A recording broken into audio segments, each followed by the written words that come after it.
యేసుక్రీస్తు వారి పరిశుద్ధమైన నామమున కూడి వచ్చిన ప్రతి ఒక్కరికి క్రిస్మస్ శుభాకాంక్షలు. Happy happy Christmas, merry merry Christmas, happy merry Christmas. దేవునికి స్తోత్రం, హల్లెలూయా. ప్రార్థన చేసుకుందామండి. అందరం తలలో వంచితే ప్రార్థన చేసుకుందాం. మహాపరిశుద్ధుడా, మహాగణుడా, సర్వశక్తిమంతుడా, సర్వోన్నతుడా, సర్వోన్నతమైన స్థలములలో ఆసీనుడా, నీ పరిశుద్ధమైన పాదాలకి వందనాలన ప్రభా, స్తోత్రం దేవా. అయ్యా, మీ యొక్క జన్మదినం పురస్కరించుకున్న ప్రభా దేవా, సంతోషంగా నేను స్తుతించాలని చెప్పని, మహింపరచాలని చెప్పి, నేను ఘనపరచాలని చెప్పి దేవా తండ్రి, అయ్యా నీ బిడ్డలంగా ప్రభు నీ సన్నిధికి వచ్చి ఉన్నాం నా ప్రభా. పరిశుద్ధుడా స్తోత్రం. ఇంతవరకునైనా సంతోషంగా నేను స్తుతించుకున్నాం, మహింపరుచుకున్నాం నా ప్రభా, ఘనపరుచుకున్నాం నా ప్రభా, స్తోత్రం దేవ. అయ్యా, ఈరోజు మా కొరకు సిద్ధపరచబడ్డ వాక్యం మేము ధ్యానించబోతుండగా ప్రభా, మా మంచి బోధకుడా, మాకు కావాల్సిన వాక్యం ప్రభు బోధించమని అడుగుచున్నాను ప్రభు. ఇక్కడ చేరువున్న ప్రతి ఒక్క బిడ్డతో వ్యక్తిగతంగా మాట్లాడమని అడుగుచున్నాను నా ప్రభా.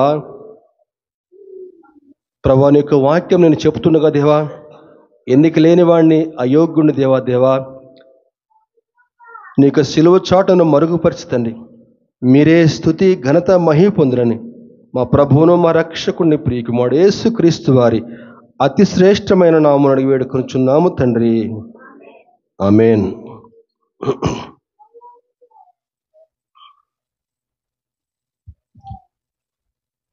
ఎప్పటి నుంచి ఎదురు చూస్తూ ఉన్నాం ఈ క్రిస్మస్ పండుగ కోసం.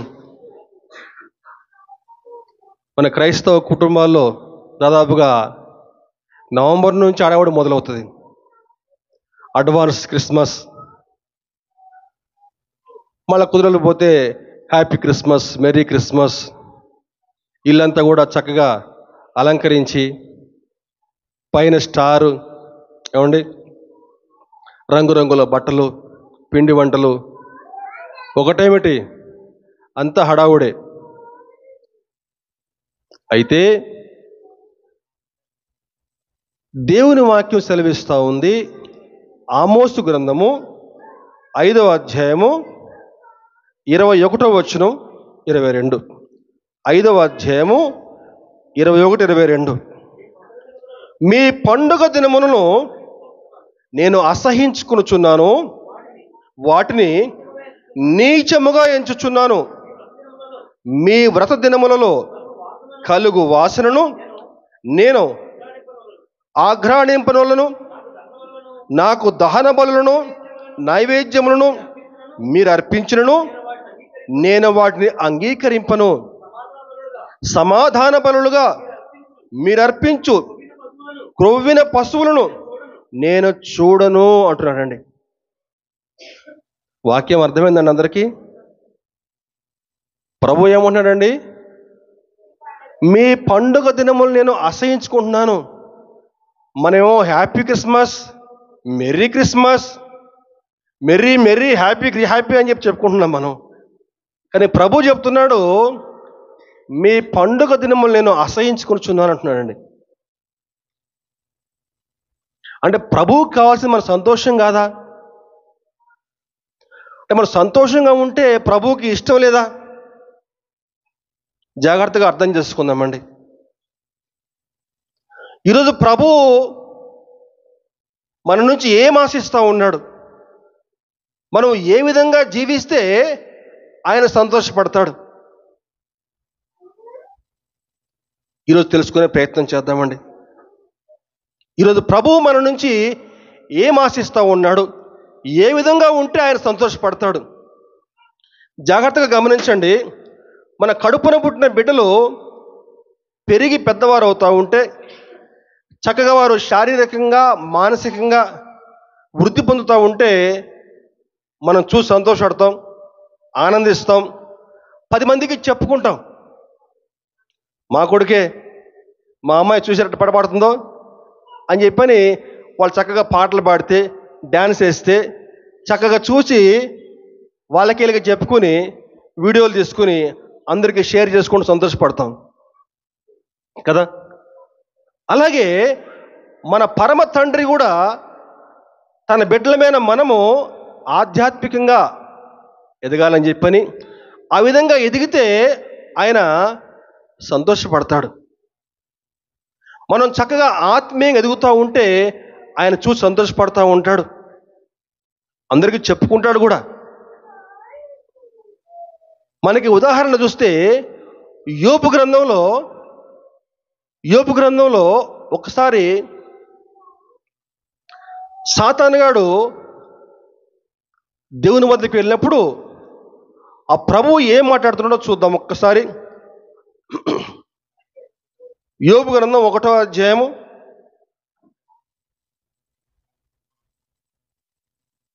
8వ వచనం.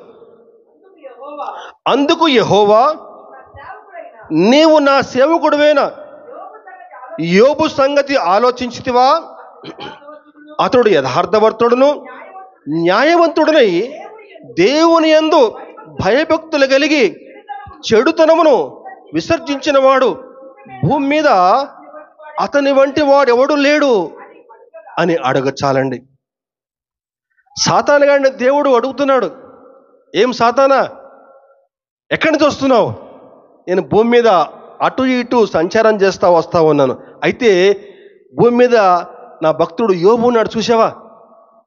అతడు భక్తిపరుడు, న్యాయవంతుడు, యథార్థవంతుడుగా వస్తున్నాడు.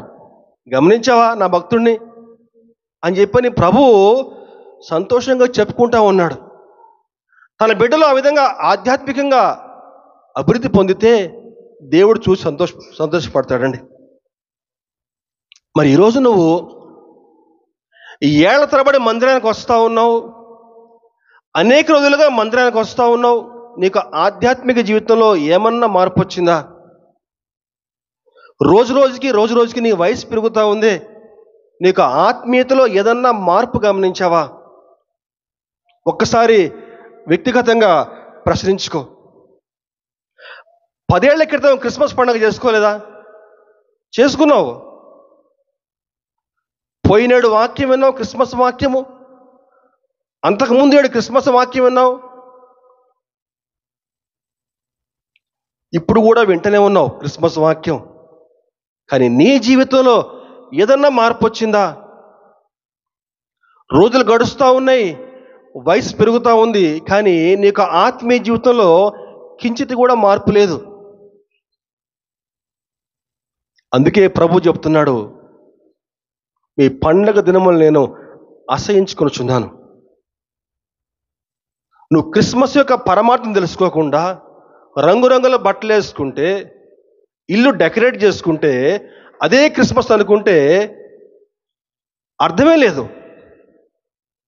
అసలు క్రిస్మస్ అంటే ఏంటి, దానికి పరమార్థం ఏంటి మనం గమనిస్తే, మానవుల యొక్క రక్షణార్థమై మానవుడు నశించిపోయి నరకంలో కూలిపోకుండా దేవుడు మానవునిగా ఈ లోకంలో జన్మించడమే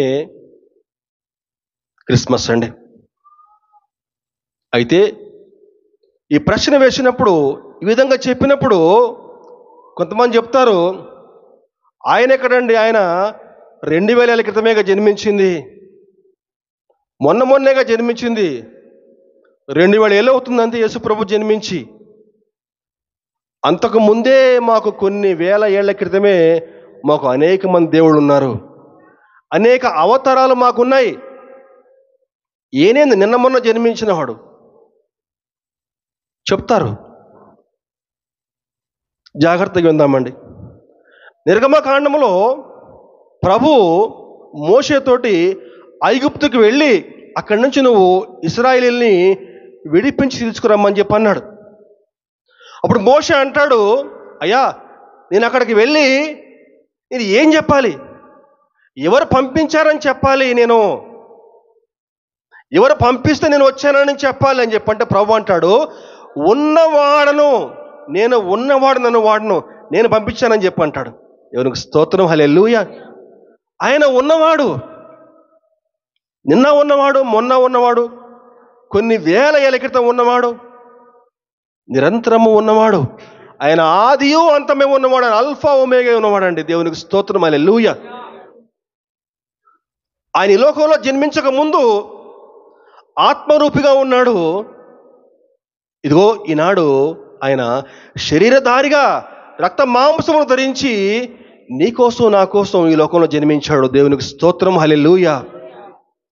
అదే క్రిస్మస్ అని చెప్పానంటే, ఇదిగో ఆ క్రిస్మస్ యొక్క పరమార్థం నువ్వు తెలుసుకోకుండా నువ్వు ఎంతకాలం పాటు నువ్వు మందిరానికి వచ్చినా సరే పెద్ద ఉపయోగం లేదండి.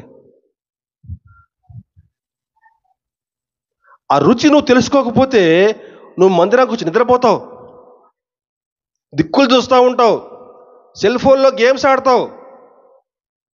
వాస్తవం సత్యం తెలుసుకుంటే నీకు నిద్ర ఎందుకు వస్తుంది? నిద్ర రాదు. ప్రియ సహోదరుడా, సహోదరి, ఈరోజు మన ఆత్మీయ జీవితాలు, మన ఆధ్యాత్మిక జీవితాలు ఏ విధంగా ఉన్నాయి? ప్రభు చెప్తున్నాడు, మీ పండగ దినములు నేను అసహించుకొనుచున్నాను.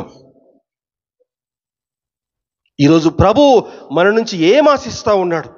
మనం ఏ విధంగా జీవిస్తే ప్రభు సంతోషపడతాడు? ఈరోజు మన వాక్యాంశం అదేనండి. దేవుడు మన నుంచి ఏం ఆశిస్తూ ఉన్నాడు? మొట్టమొదటిగా దేవుడు మన నుంచి ఏం ఆశిస్తున్నాడో, మొట్టమొదటిగా లోబడే హృదయము. లోబడే హృదయం అండి. మొదటి సమూయేలు 15వ అధ్యాయము 22వ వచనం.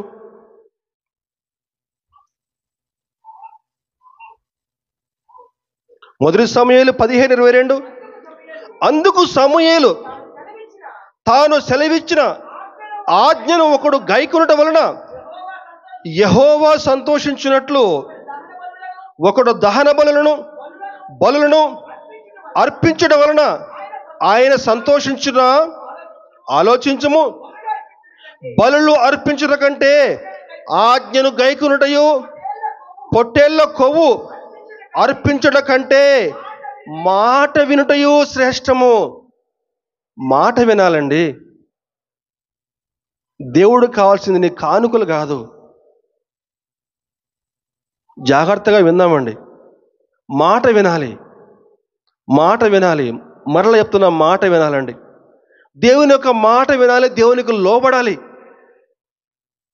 నువ్వు దేవునికి ఎప్పుడు లోబడతావని చెప్పంటే, నీ హృదయంలో ఆయనకు స్థానం ఇచ్చినప్పుడే.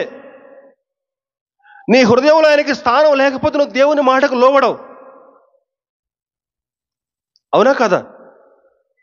నీ తల్లిదండ్రి మాట నువ్వు వినాలని చెప్పానంటే నీ హృదయంలో వాళ్ళకి స్థానం కల్పించాలి కదా. కల్పించకపోతే వారు చెప్పిన మాటలు నీకు తలకెక్కవు. నీ హృదయంలో ఆయనకు స్థానం కల్పిస్తే నువ్వు ఆయన యొక్క మాటకు లోబడతావు.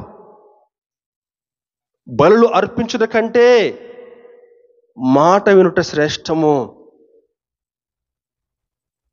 ఎందుకని యేసు ప్రభు గొప్ప గొప్ప రాజుల ఇంట్లో జన్మించకుండా, జ్ఞానవంతుని ఇంట్లో జన్మించకుండా, ఒక బీదరాలైనటువంటి మరియ ఇంట్లో జన్మించాడు. మరియ గర్భాన జన్మించాడు. ఒక వడ్లవాడు యోసేపు ఎందుకు ఆ ఇంట్లో జన్మించాడు? మనం జాగ్రత్తగా గమనిస్తే ఒక త్యాగపూర్వకమైన విధేయత అక్కడ కనిపిస్తూ ఉందండి. ఇద్దరు యవ్వనస్తులు ఒక చక్కని విధేయత కనపరిచారు. మనం గమనించినట్లయితే మనకి లూకాసు సువార్త 1వ అధ్యాయము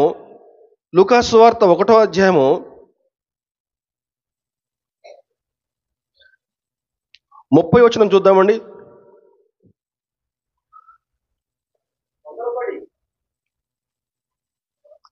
తొందరపడి ఈ శుభవచనం ఏమిటో అని ఆలోచించుకునిచుండగా దూత, మరియా, భయపడకుము, దేవుని వలన నీవు కృప పొందితివి.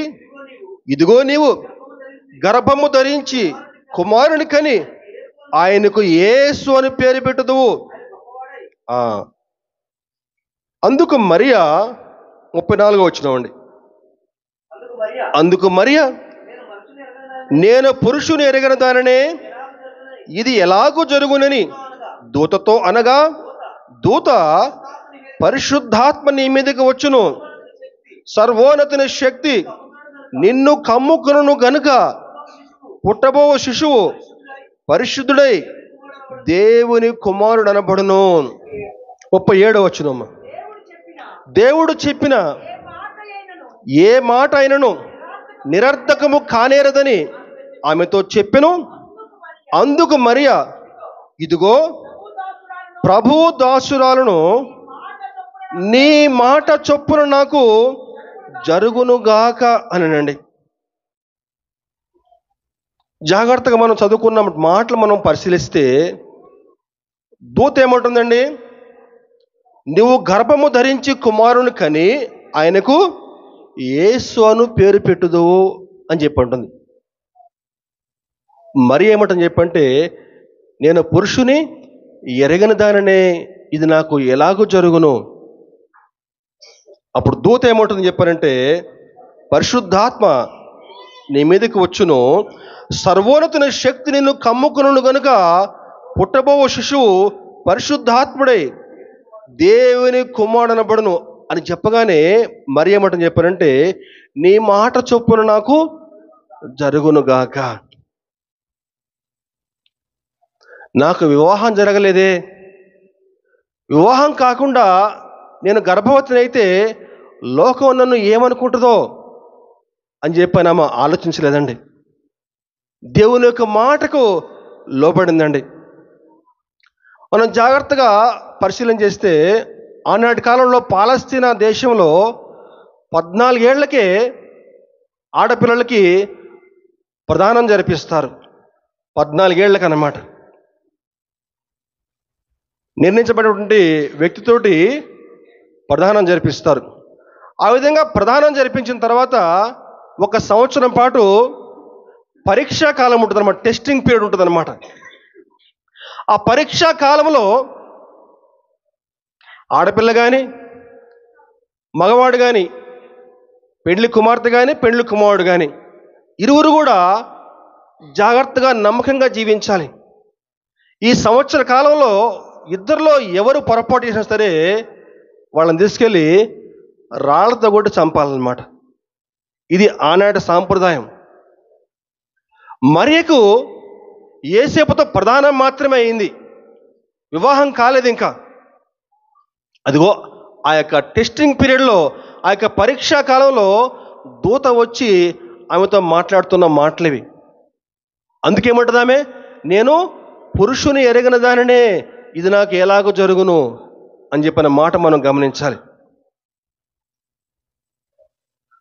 చుట్టుపక్కల వారు ఏమనుకుంటారో, నాకు వివాహం కాలేదే, నేను గర్భవతిని అని చెప్పానంటే నన్ను ఏ విధంగా ఆడిపోసుకుంటారో, ఎన్ని శ్రమలు ఉంటాయో. తాను పొందబోయే శ్రమల కంటే దేవుని యొక్క ప్రణాళిక ఎంతో గొప్పదని ఆమె భావించింది కాబట్టి దేవుని యొక్క మాటకు సంపూర్తిగా లోబడిందండి.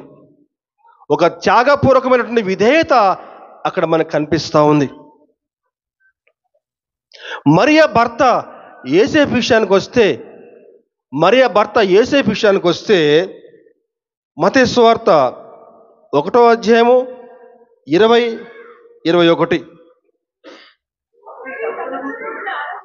అతడు ఈ సంగతులను గురించి ఆలోచించుకొనుచుండగా, ఇదిగో ప్రభువు దూత స్వప్నమందు అతనికి ప్రత్యక్షమై, దావీదు కుమారుడైన యేసేపు, నీ భార్య అయిన మరియను చేర్చుకున్నట్టుకు భయపడకము, ఆమె గర్భము ధరించినది పరిశుద్ధాత్మ వలన కలిగినది, ఆమె ఒక కుమారుని కనును, తన ప్రజలను వారి పాపముల నుంచి ఆయనే రక్షించును కనుక ఆయనకు యేసు అను పేరు పెట్టుదువనెను.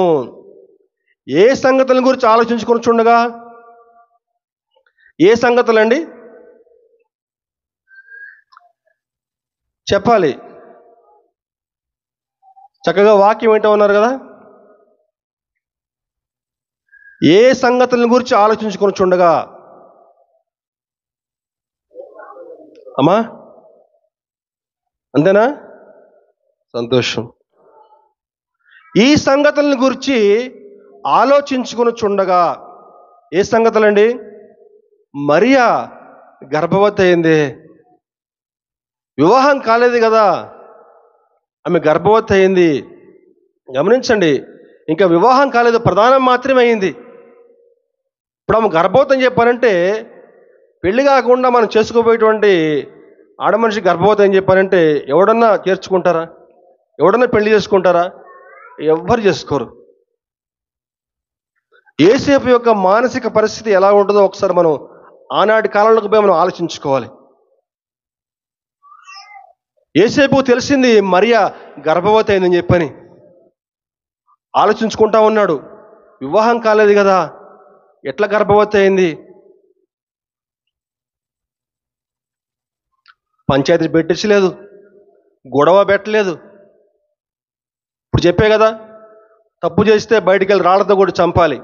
కానీ ఈ వాక్యం చెప్తా ఉంది, యేసేపు నీతిమంతుడు అని చెప్పేసి ఆమెను రహస్యంగా విడనాడ ఉద్దేశించను. ఎందుకులే పాపం అని చెప్పేసి ఆమెను రహస్యంగా వదిలిపెట్టద్దాం అనుకున్నాడు. అలా ఆలోచిస్తూ పడుకొని నిద్రపోతూ ఉంటే స్వప్నమందు ఒక కళ.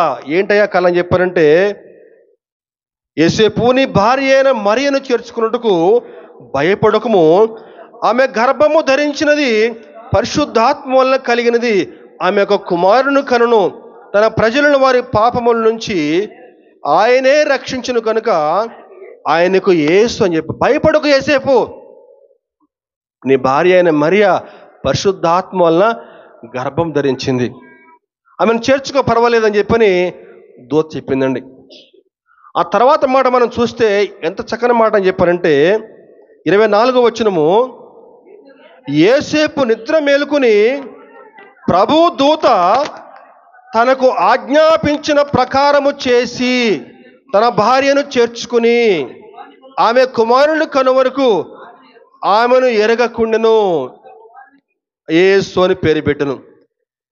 ప్రభువు దూత తనకు ఆజ్ఞాపించిన ప్రకారము చేసి, దూత తనతోటి ఏం చెప్పిందో తూచా తప్పకుండా తనకు ఆజ్ఞాపించిన ప్రకారము చేసి తన భార్యను చేర్చుకుని ఆమె కుమారుని కనువరకు ఆమెను ఎరగకుండెను.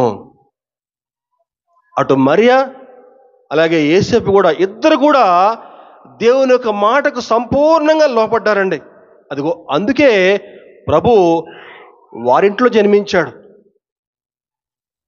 వాక్యం ఏం చెప్తుందండి?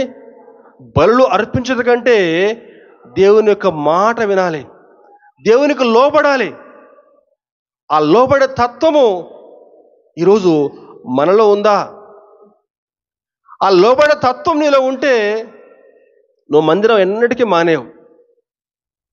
దేవుని యొక్క మాటకు లోబడే తత్వం నీలో ఉంటే దేవుని మందిరానికి ఎప్పుడు కూడా ఆలస్యంగా రానే రావు. ఆ లోబడి తత్వం నీలో లేదు కాబట్టే 10:30కి ఆరాధన అయితే నువ్వు 11:30కి 12 గంటలకి 12:30కి వస్తా ఉన్నావు. ఆ లోబడి తత్వము, అటువంటి విధేయత ఈరోజు ప్రభు నీ నుంచి నా నుంచి ఆశిస్తూ ఉన్నాడండి.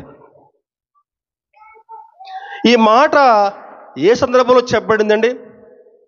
సమూయేలు గ్రంథానికి వస్తే సమూయేలు గ్రంథంలో ఒక గాడిదలు కాచుకున్నటువంటి ఒక యవనస్తుడిని ప్రభువు ఎన్నుకుని ఇశ్రాయేలు పైన రాజుగా అభిషేకిస్తే ఆ వ్యక్తి ఏం పేరు అంటే, అతని పేరు సౌలు. సింహాసనం ఎక్కిన తర్వాత దేవుని యొక్క మాటను లెక్క చేయలేదు. ప్రభువు స్పష్టంగా చెప్తాడు, నాయనా నువ్వు అమాలేకీల్ని హతం చేసేసేయి, ఎవరు కూడా మిగలటానికి వీల్లేదు అని చెప్తే దేవుని యొక్క మాట ఆలకించకుండా అమాలేకీల రాజు అగగుని చక్కగా పక్కన కూర్చోబెట్టుకుంటాడు. అలాగే కొవ్విన పశువులను జంతువుల్ని తనకు ఆహారంగా చక్కగా దాచుకుంటాడు. దేవుని యొక్క ఆగ్రహానికి లోనవుతాడు. సౌలు కుటుంబం అంతా కూడా ఒకే రోజు హతం చేయబడతారు. కానీ దావీదు దేవుని యొక్క మాటకు లోపడ్డాడు, దేవునికి సంపూర్ణంగా విధేయుడయ్యాడు, దేవుని యొక్క హృదయానుసారుడయ్యాడు. అందుకే దేవుడు దావీదుని ఎంతగా హెచ్చించాడని చెప్పారంటే, దావీదు యొక్క వంశంలో జన్మించడానికి ఇష్టపడ్డాడు, దావీదు కుమారుడుగా పిలిపించుకోవడానికి ఇష్టపడ్డాడండి. దేవునికి స్తోత్రం, హల్లెలూయా. అది ఈరోజు దేవుడు నీ నుంచి నా నుంచి ఆశించేది. అటువంటి తగ్గింపు తత్వం, అటువంటి విధేయత దేవుడు మన నుంచి ఆశిస్తూ ఉన్నాడు. నువ్వు తగ్గించుకుంటే నువ్వు హెచ్చించబడతావు. దేవుని యొక్క మాట వింటే దేవుడు నిన్ను దీవిస్తాడు. మరియా, యేసేపు దేవుని యొక్క మాటకు సంపూర్ణంగా లోపడ్డారు కాబట్టి వారు చరిత్రలో చిరస్థాయిగా నిలిచిపోయారు. ఈనాటికి కూడా ఘనపరచబడుచున్నారండి.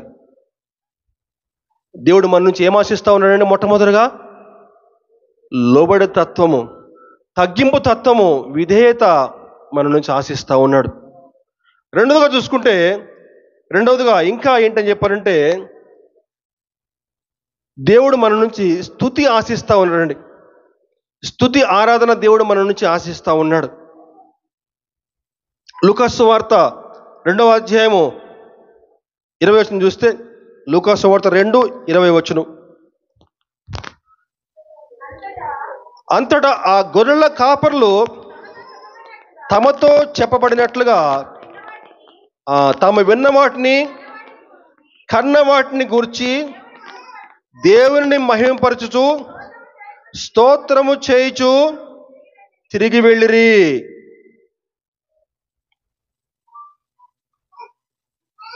మళ్ళీ చదువుతాం వస్తారండి.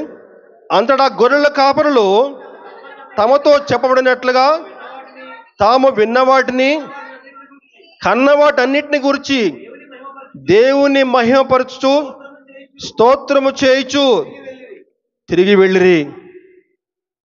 ఏం చేశారండి వాళ్ళు? గొర్రెల కాపర్లు విన్న వాటిని, కన్న వాటిని గురించి దేవుణ్ణి మహిమపరచుచు స్తోత్రము చేయుచు తిరిగి వెళ్ళారండి. ఈ క్రిస్మస్ పండుగ రోజు మొట్టమొదటిగా ఏం చేయాలని చెప్పండి? దేవుణ్ణి ఏం చేయాలండి? మహిమపరచాలండి. దేవునికి స్తుతి చెల్లించాలి, దేవుణ్ణి ఆరాధన చేయాలి. గొర్రెల కాపర్లు అంటే ఎవరండి? వాళ్ళు ఎక్కడో అడవుల్లో ఉండేటువంటి వాళ్ళు. ఆనాటి కాలంలో గొర్రెల కాపరు అని చెప్పంటే అడవుల్లో ఉండి గొర్రెలను కాచుకునేవాళ్ళు. చదువు లేదు, జ్ఞానం లేదు. అదిగో అటువంటి గొర్రెల కాపరులకి యేసుక్రీస్తు యొక్క జన్మము, ఆ యొక్క వార్త మొట్టమొదటిగా దూత తెలిపింది. ఆనాటి కాలంలో రోమీలు రాజ్య పరిపాలన చేసేవాళ్ళు. గొప్ప గొప్ప జ్ఞానవంతులు ఉన్నారు ఆనాటి కాలంలో. ఆయన తలుచుకుంటే రాజుల యొక్క గృహాల్లో జన్మించవచ్చు, లేకపోతే జ్ఞానుల యొక్క గృహాల్లో జన్మించవచ్చు. కానీ ఒక చిన్న శిశువుగా వడ్లవాని ఇంట్లో యేసు ప్రభు జన్మించాడు. ఒక బీదరైన మరియ ఇంట్లో జన్మించాడు. లూకాసు వార్త 2వ అధ్యాయం 10వ వచనం. అయితే దూత, భయపడకుడి, ఇదిగో ప్రజలందరికీ కలగబోవు మహా సంతోషకరమైన సువర్తమానము నేను మీకు తెలియజేస్తున్నాను. దావీదు పట్టణమందు నేడు రక్షకుడు మీ కొరకు పుట్టి ఉన్నాడు. ఈయన ప్రభువైన క్రీస్తు. దానికి ఇదే మీ కానవాలు. ఒక శిశువు పొత్తి గుడ్లతో చుట్టబడి ఒక తొట్టిలో పండుకొని ఉండుట మీరు చూచెదరని చెప్పాను. చాలండి. మహోన్నతుడు, సర్వోన్నతుడు, ఆకాశ మహాకాశాల పట్టజాలని దేవుడు రక్త మాంసమును ధరించి చిన్న శిశువుగా ఈ లోకంలో జన్మించాడు. ఎందుకని మానవునిగా జన్మించాడు? మనం జాగ్రత్తగా గమనిస్తే మోషే ఒకసారి ప్రభువుతో మాట్లాడతాడు. అయ్యా, నీ మహిమను నాకు చూపించు అని చెప్పి అంటాడు. నీ మహిమను నాకు చూపించని చెప్పారంటే ప్రభు ఏమంటాడని చెప్పారంటే, మనకి నిర్గమకాండం 33వ అధ్యాయం 18-20 వచనం చూస్తే, నిర్గమకాండం 33:18-20 వచనం.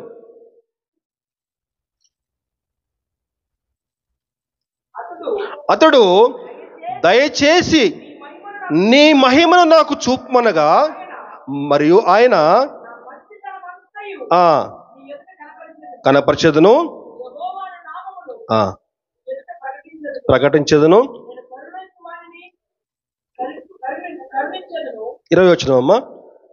ఆయన నీవు నా ముఖమును చూడజాలవు, ఏ నరుడును నన్ను చూచి బ్రతకడెనను. చాలండి. ఏమంటాడండి ప్రభు? నీవు నా ముఖమును చూడజాలవు, ఏ నరుడును నన్ను చూచి బ్రతకడెనను. మరి నీవు నేను ఆయన చూడాలంటే ఎలా? అందుకే ఆ మహోన్నతుడు మానవునిగా ఈ లోకంలో జన్మించాడండి. నీవు నేను ఏ విధంగా అయితే ఆయనతో మాట్లాడగలమో, నీవు నేను ఏ విధంగా అయితే ఆయన చూడగలమో, ఆయన్ను స్పృశించగలమో, అదిగో ఆ రూపంలో ప్రభు ఈ లోకంలో జన్మించాడు. ఎందుకని మానవునిగా జన్మించాడు? ఇదిగో ఎలాగైతే నువ్వు నేను ఆయన్ని అర్థం చేసుకోగలుగుతామో, ఎలాగైతే నువ్వు నేను ఆయనతో మాట్లాడగలుగుతామో, నీ కష్టాలు బాధలన్నీ కూడా ఆయనకు ఏ విధంగా చెప్పుకుంటామో, ఆయన వేరే ఇంకేదైనా రూపంలో వస్తే ఆయన్ను నువ్వు నేను చూడగలమా? ఆయనతో మాట్లాడగలమా? ఆయనతో మాట్లాడే అవకాశం ఉండదు. ఆయన మనిషి రూపంలో కాకుండా వేరే కుక్క రూపంలో, లేకపోతే ఇంకేదో రూపంలో, ఇంకేదో జంతు రూపంలో వస్తే మనం చెప్పేది దానికి అర్థం కాదు. అవునా? ఆ భాష మనకు అర్థం కాదు. అందుకే నిన్ను నన్ను ప్రేమించి ఆయన మానవునిగా ఈ లోకంలో జన్మించాడండి. మానవునిగా ఈ లోకంలో జన్మించాడు, కానీ ఎటువంటి పాపం లేకుండా పరిశుద్ధాత్మ సహాయం చేత మరియ గర్భంలో జన్మించాడండి.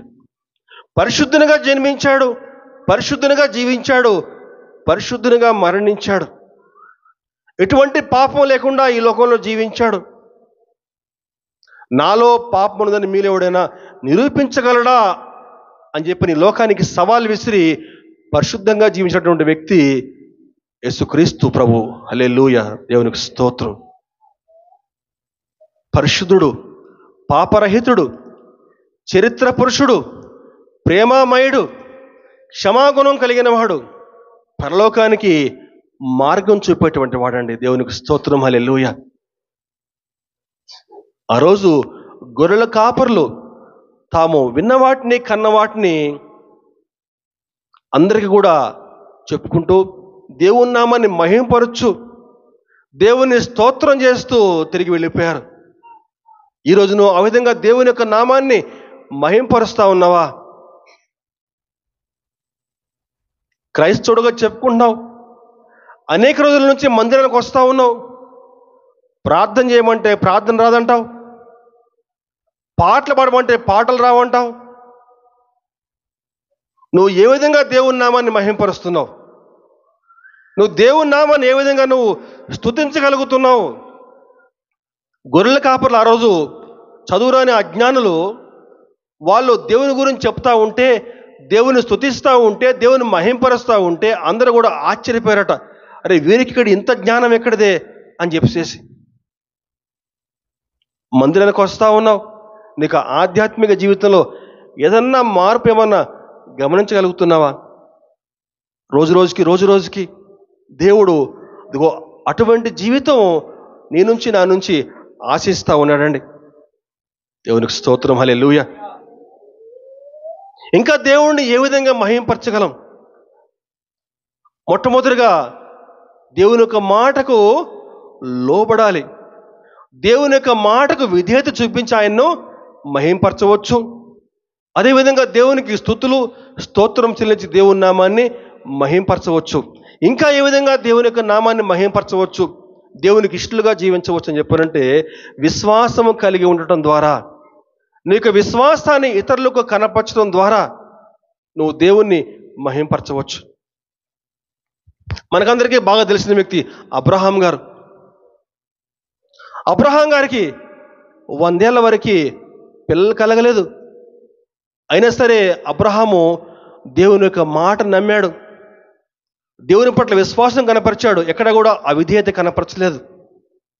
దేవుడు అబ్రహాం యొక్క విశ్వాసాన్ని మెచ్చి అతనికి ఒక చక్కని వాగ్దాన పుత్రుడిని బహుమానంగా ఇచ్చాడు. విశ్వాసులకి తండ్రి అయ్యాడు అబ్రహాం గారు. ఈరోజు నువ్వు ఎటువంటి విశ్వాసాన్ని నువ్వు కనపరుస్తూ ఉన్నావు? చరిత్రలో మరొక స్త్రీ ఉంది, జాగ్రత్త విందామండి. నయోమి అనే ఒక వ్యక్తి ఉంది. విశ్వాసం గురించి మాట్లాడుకుంటా ఉన్నాం. తను ఎక్కడైతే నివాసం ఉందో బెత్లెహేము ప్రాంతంలో కరువు వచ్చేసరికి ఆమె బెత్లెహేము ప్రాంతాన్ని వదిలిపెట్టి ఎక్కడికి వెళ్ళిందండి? మోయాబు ప్రాంతానికి వెళ్ళిపోయిందండి. బెత్లెహేము అని చెప్పారంటే రొట్టెల ఇల్లు, దేవుని యొక్క సన్నిధి ఉండేటువంటి ప్రాంతం. ఆ బెత్లెహేము ప్రాంతాన్ని వదిలిపెట్టి మోయాబుకి తరలి వెళ్ళిపోయింది. కానీ మోయాబుకి వెళ్ళిన తర్వాత అక్కడ తన భర్తను పోగొట్టుకుంది, 2 కొడుకులను పోగొట్టుకుంది, మోడుగా మిగిలిపోయింది. నయోమి భర్త లేనిది అయిపోయింది. 2 కూడా కొడుకులు కూడా చనిపోయారు. కోడలిద్దరు కూడా భర్తలు లేకుండా ఉన్నారు. 3 కూడా మూడు బారిపోయి ఉన్నారు. ఓర్ప, రూతు. ఓర్ప అత్తను ముద్దు పెట్టుకుంది, తన దారితో వెళ్ళిపోయింది. కానీ రూతు ఏం మాట్లాడుతుందో గమనిద్దామండి. రూతు ఒక మోయాబీయురాలు, ఒక అన్యురాలు, యూదురాలు కాదు. యూదురాలు అని చెప్పారంటే దేవుడు అంటే ఎవరో తెలుసు, రక్షకుడు అంటే ఎవరో తెలుసు, ధర్మశాస్త్రం తెలుసు. కానీ రూతు ఒక అన్యురాలు, మోయాబీయురాలు. కానీ రూతు నయోమితో మాట్లాడుతున్న మాటలు మనం గమనించగలిగితే రూతు గ్రంథము 1వ అధ్యాయము 16-17 వచనాలు.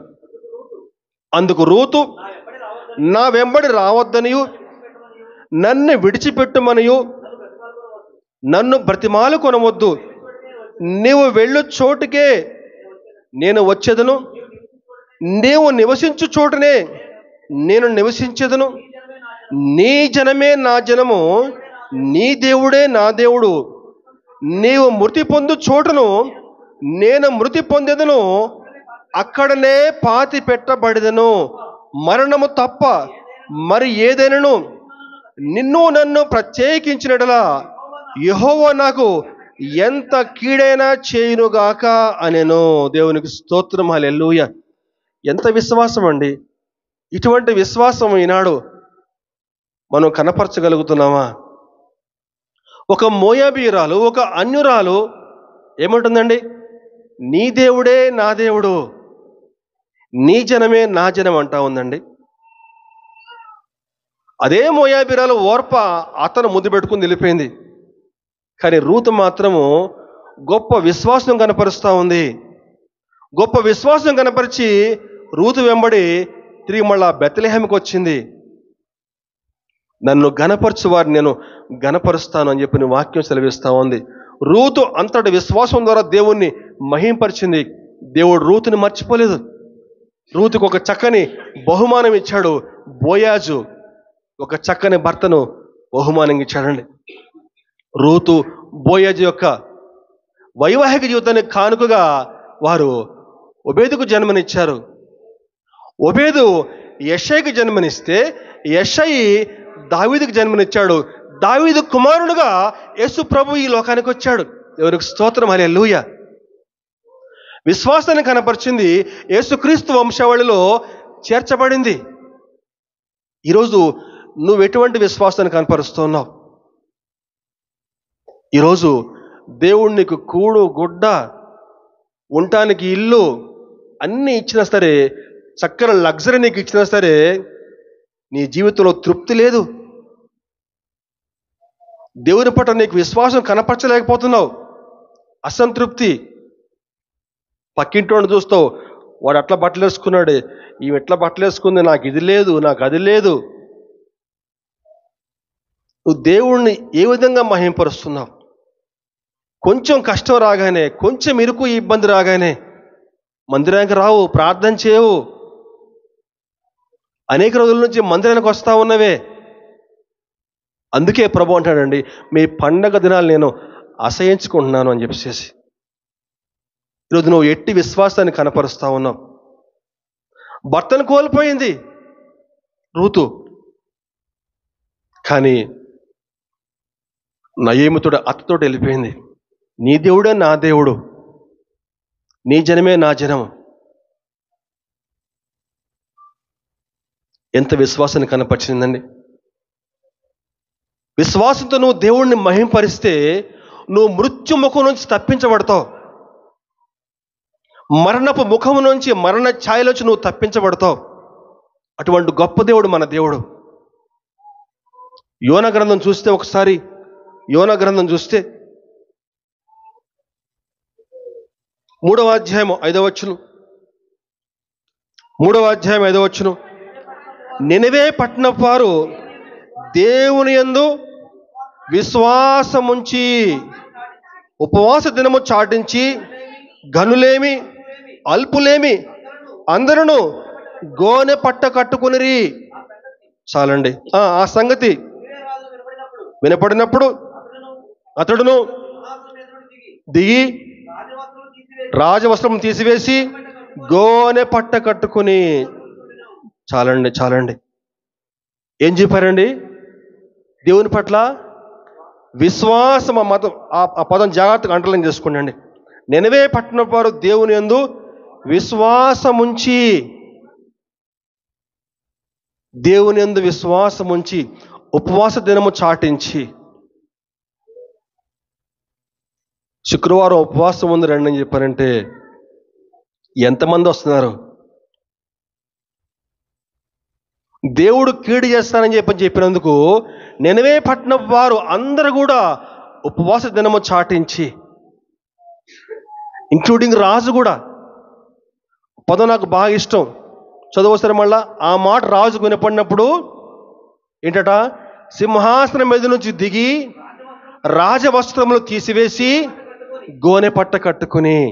అదండి, రాజవస్త్రాలు తీసేశాడు, సింహాసనం నుంచి దిగి గోనె పట్ట కట్టుకుని బూడిదలో కూర్చుండెను. అదండి, అంటే దేవునికి విధేయత చూపించాడండి. అదిగో ఆ విధంగా విశ్వాసాన్ని కనపరిచినందుకు దేవుడు పశ్చాత్తాపడి వారికి చేస్తానన్న కీడు చేయక మానెను. నువ్వు దేవుని పట్ల విశ్వాసం కనపరిస్తే, విశ్వాసంతో నువ్వు దేవుణ్ణి మహింపరిస్తే నువ్వు మృత్యుముఖం నుంచి తప్పించబడతావు. ఆ మాటకొస్తే అసలు మన క్రైస్తవమే విశ్వాసం మీద ఆధారపడి ఉందండి. మన క్రైస్తవ్యానికి విశ్వాసమే ఒక మూల స్తంభం. ఆ లోకరక్షకుడు నీ పాపాల కోసం, నా పాపాల కోసం ఈ లోకానికి వచ్చాడు. నీ పాపాల కోసం ఆయన మరణించాడని చెప్పి నువ్వు నమ్మాలి, నువ్వు విశ్వాసం ఉంచాలి. ఆయన నీ కోసం మరణించి సమాధి చేయబడ్డాడని చెప్పి నమ్మాలి.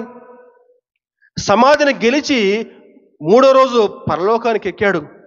అలా వెళ్ళినవాడు తిరిగి మరలా ఒకనాడు తిరిగి రానే ఉన్నాడు అని చెప్పి నువ్వు నమ్మితే రక్షించబడతావు. దేవునికి స్తోత్రం. నమ్మకపోతే నిత్య నరకమే.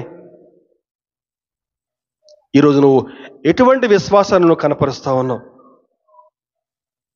ఆ యొక్క విశ్వాసం, ఆ విశ్వాసం అనే పునాది మీద నీకు జీవితాన్ని కట్టుకుంటే, నీ కుటుంబాన్ని కట్టుకుంటే, ఆ విధంగా నువ్వు దేవుణ్ణి మహింపరిస్తే నీ కుటుంబం దీవించబడుతుంది, నీ పిల్లలు దీవించబడతారు. మొట్టమొదటిగా దేవుని యొక్క మాటకు లోబడటం ద్వారా, దేవుని యొక్క మాటకు విధేయత చూపడం ద్వారా దేవుణ్ణి మహింపరచవచ్చు. దేవునికి స్తుతులు స్తోత్రం చెల్లించడం ద్వారా దేవుని నామాన్ని మహింపరచవచ్చు. ఇంకా విశ్వాసం ద్వారా దేవుణ్ణి మహిమపరచవచ్చు. ఇంకా దేవుని ఏ విధంగా మహిమపరచవచ్చు? నీ బ్రతుకును సరిదిద్దుకోవడం ద్వారా. దేవుని వద్దకు రాకముందు నీ జీవితం ఎలా ఉంది? దేవుని వద్దకు వచ్చిన తర్వాత నీ జీవితం ఎలా ఉంది? దేవుని వద్దకు రాకముందు నువ్వు తిరుగుబోతుగా ఉన్నావు, తాగుబోతుగా ఉన్నావు. అబద్ధాలు ఆడదానిగా ఉన్నావు. దేవుని వద్దకు వచ్చిన తర్వాత నీ జీవితం ఎలా ఉంది? దేవుని వద్దకు వచ్చి ఆయన పాదాల చెంత నీకు పాపాలన్నీ ఒప్పుకొని ఒక నూతన జీవితం మొదలు పెట్టాలి. అలా ఆ విధంగా కాకుండా గత జీవితంలో నేను ఉంటానని చెప్పానంటే అది క్రిస్మస్ కాదు. నీలో మార్పు లేకుండా నువ్వు హ్యాపీ క్రిస్మస్, మేరీ క్రిస్మస్ ఎన్ని చెప్పినా కూడా ఉపయోగం లేదు. గత జీవితపు ఆనవాళ్ళు, నువ్వు గత కాలంలో ఏ మార్గంలో నడిచావో ఆ మార్గాన్ని నువ్వు వదిలిపెట్టి ఒక నూతన మార్గం గుండా నువ్వు ప్రయాణం చేయాలి. నువ్వు ఏ మార్గం గుండా నువ్వు క్రీస్తు వద్దకు వచ్చావో ఆ మార్గాన్ని మర్చిపోయి మరొక నూతన మార్గం గుండా నువ్వు ప్రయాణం చేయాలి. ఆనాడు జ్ఞానులు ఒక మార్గం గుండా యేసుక్రీస్తు వద్దకు వచ్చారు, కానీ దేవుని చేత బోధించబడిన వారై ఆ మార్గం గుండా వెళ్ళక ఎలా వెళ్ళారట? ఎలా వెళ్ళారండి? మత్తయి సువార్త ఇద్దాం ఒకసారి. మీరు బాగా బైబిల్ చదువుతారు, అర్థమవుతుంది. తీయండి మత్తయి సువార్త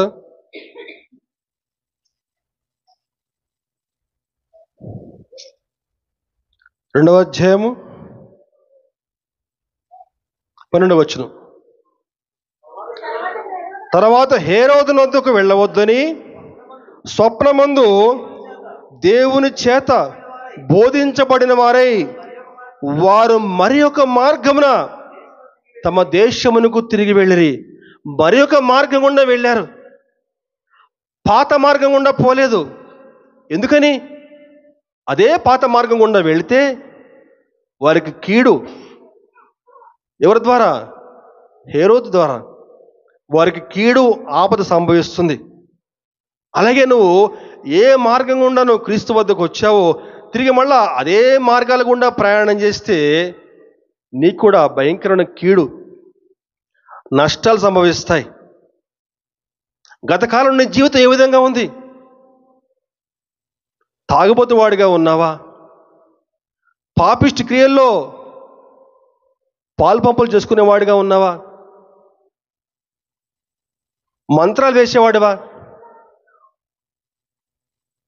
ఏమైనా కావచ్చు, కానీ దేవుని వద్దకు వచ్చిన తర్వాత ఆ పాపిష్టి జీవితం అంతా కూడా ఆయన పాదాల వద్ద సమాధి చేసి తిరిగి మళ్ళీ ఒక నూతన వ్యక్తిగా నూతన మార్గాన్ని దేవుడు నీకు చూపించిన మార్గం గుండా ప్రయాణం చేయాలి. అదే క్రిస్మస్ అని చెప్పానంటే. ఏంటండి క్రిస్మస్ అని చెప్పానంటే? యేసుక్రీస్తు నీలో కనిపించాలి. నీ యొక్క మాట, నీ యొక్క నడవడిక, నీ యొక్క ప్రవర్తన క్రీస్తును ప్రతిబింబించే విధంగా ఉండాలి. అదే క్రిస్మస్ అని చెప్పానంటే. నువ్వు ఆ విధంగా చేయకుండా, నీ బ్రతుకులో మార్పు లేకుండా, నూతన మార్గం జీవించకుండా నువ్వు క్రిస్మస్ చేసుకుంటానని చెప్పానంటే ఏమాత్రం కూడా ఉపయోగం లేదండి. మీ పండగ దినములు నాకు అసహ్యం అని చెప్తున్నాడు. మరి దేవునికి ఏ విధంగా సంతోషపెట్టాలి? 4 చెప్పుకున్నాం. చెప్తారా ఒకసారి? నెంబర్ 1, దేవుని యొక్క మాటకు లోబడాలి, విధేయత చూపించగలగాలి. నెంబర్ 2, దేవుణ్ణి స్తుతించాలి, ఆరాధన చేయాలి. నెంబర్ 3, విశ్వాసం దేవుణ్ణి మహింపరచవచ్చు. 4వది, బ్రతుకును సరిదిద్దుకోవాలి. అట్టి కృప దేవుడు మనందరి జీవితంలో దయచేయునుగాక. ఆమేన్.